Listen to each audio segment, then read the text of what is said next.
This is Mike with the 21 Report, behind the scenes in Orlando, Florida for the 21 Convention 2017 10-year anniversary event. I'm sitting alongside Bruno. George, thanks for being here and welcome to the show.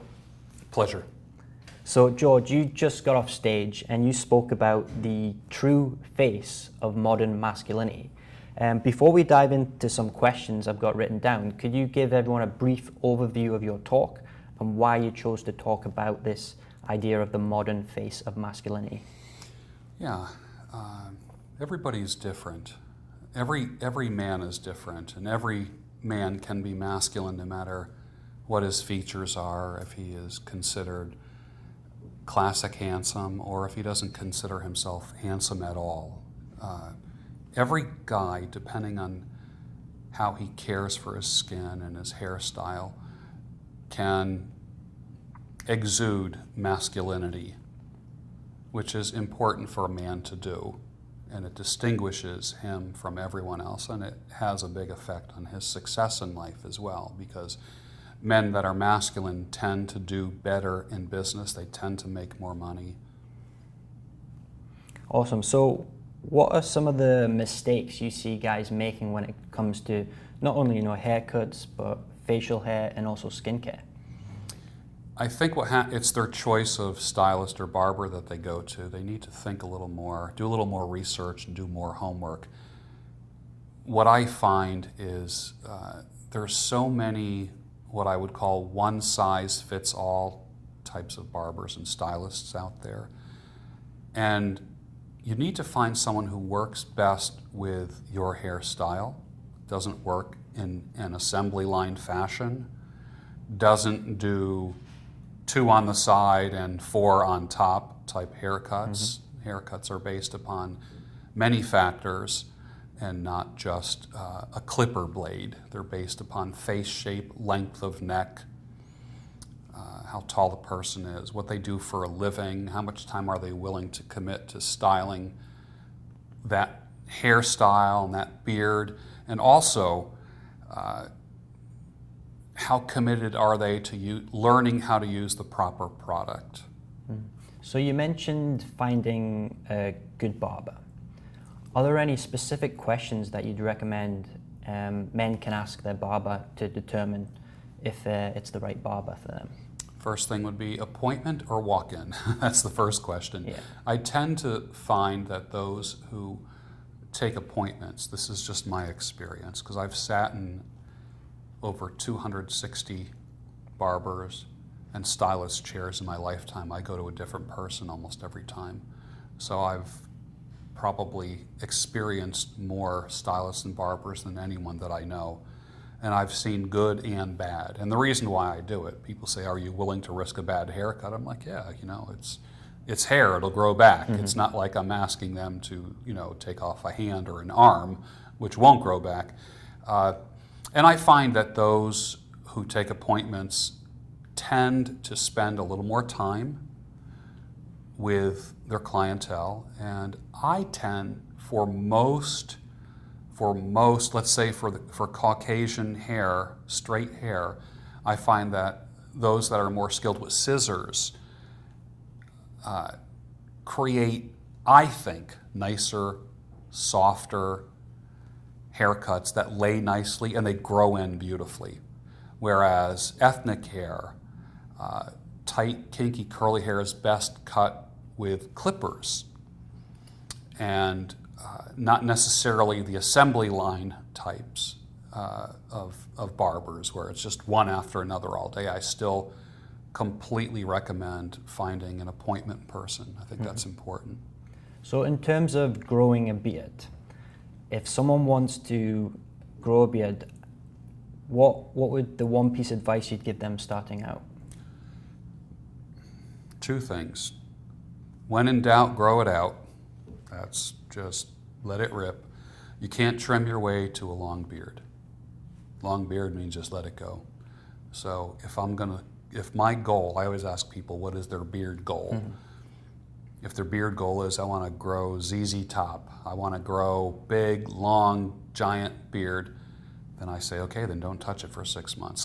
People have come to me for beard trims, and I've sent them away. come back in 3 months when you have more for me to work with. Or when people come with a bad beard trim, they went to a chain where they just kind of butcher and they don't really know what to do with a beard. I can't fix something that doesn't exist. So I will tell people, get some more critical mass, then I can work with that. So once a man has grown out his beard and he's found a barber, he's had the first trim, what should his beard routine look like when he wakes up in the morning? Shower, that's the first thing. I think the best cleaning is done in the shower. Use a shampoo brush to clean your beard. That exfoliates the skin that's underneath the beard and helps it go away. I mean, when you're taking a shower, the water is going on your face, and basically, if you don't have a shampoo brush, then just take a regular hair brush and go through the beard to the skin and go in little circles. That loosens up the dead skin and it washes away. The second thing is, don't use soap or shampoo on your beard. If you're going to use any kind of shampoo, let it be a baby shampoo, which is not harsh and it won't wash away all of the beautiful oils, which is Mother Nature's conditioner to the beard. A lot of people will dry out their beard. So what I recommend is co-washing 6 days and then using a cleanser 1 day. So there's your 7-day routine. Co-wash is just short for conditioner wash. So you're just using a conditioner in the same way that you would use shampoo. It removes environmental matter and particulate matter from the beard. If you're out working on a road crew, you're working construction, you're going to get dirt, metal chips, grass, stones, road dust, things like that in your beard. If you're working a dirty job, then obviously you have to use a cleanser more often. But for the average guy who's not digging ditches or getting dirt in his beard, 6 days of co-washing, 1 day with a cleanser. Okay. And in terms of beard oil, do you recommend it? If so, when is the best time to apply it?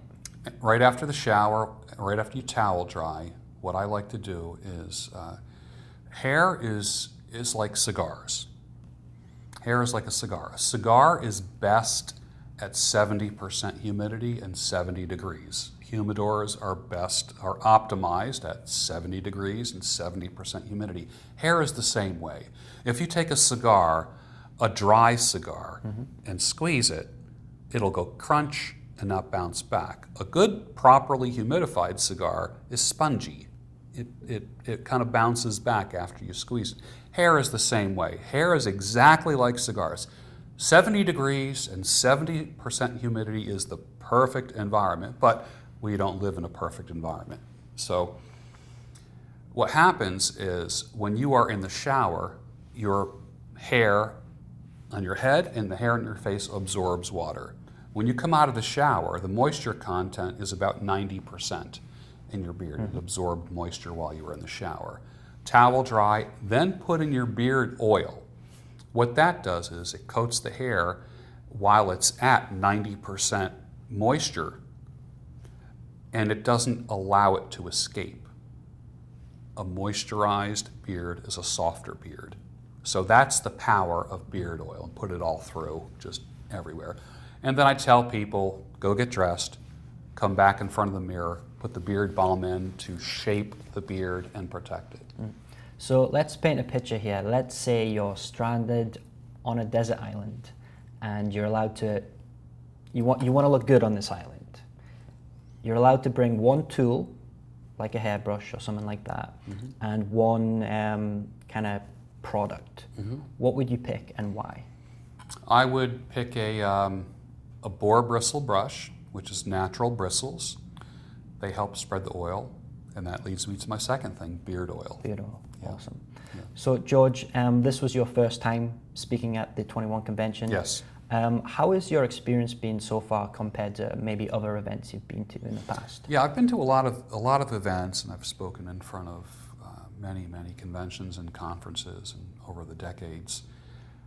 And I was here for all 4 days, and I met many people last night who thought I was an attendee and not a speaker, because I've been here right from the first day. People just thought I was just like them, just sitting around. So And being a student of people, I saw how this gathering meets the needs of men. It raises up those that might be more frail. There's guys here that have been divorced for years, like myself. There's guys who just got divorced, and the wound is raw, and they're hurting and they're in pain. I saw some guys in tears on one day, and because certain things will touch a guy. Different concepts will speak to men differently. Not everyone responds to the same thing. For some, it's getting them back to feeling normal. For those that are already quote unquote normal and feeling well, I see that it gets them to be higher performance men, optimizing their lives and the popular phrases to help them be the best version of themselves. And I've seen it, the whole man is being addressed here. Everything from outside to inside, and how to deal with chaos and when things don't go your way, and the things that make us uniquely a man. A female could come here and not get the same message that a man. Mm-hmm. Men get it when they come here. So I highly recommend everyone. And I was really, really happy to see so many married men here. Mm-hmm. And the concepts can be practiced and embraced by guys who are in great, healthy relationships. It's not just everyone who had a bad experience. It's guys who have thriving marriages who want to be even better. Mm-hmm. And that's what I like. Awesome. So before we wrap this up, George, if people want to learn more about you, more about your work, where's the best place or places they can go? Very good. Okay, well, my website is georgebruno.com. If you want to email me, it's gb@georgebruno.com. You can find me on Instagram @GeorgeABruno, Twitter @GeorgeBruno. And if you want to do business with me, you can find me on LinkedIn as well. I find that to be a much more serious site for doing business, for doing joint ventures, strategic alliances. And if I can be a spokesperson for you or work with you or work with your team, just reach out to me on LinkedIn. I'd be more than happy to do that. Awesome. So George, once again, thank you for being here. This has been Mike with George Bruno for the 21 Report. Thank you.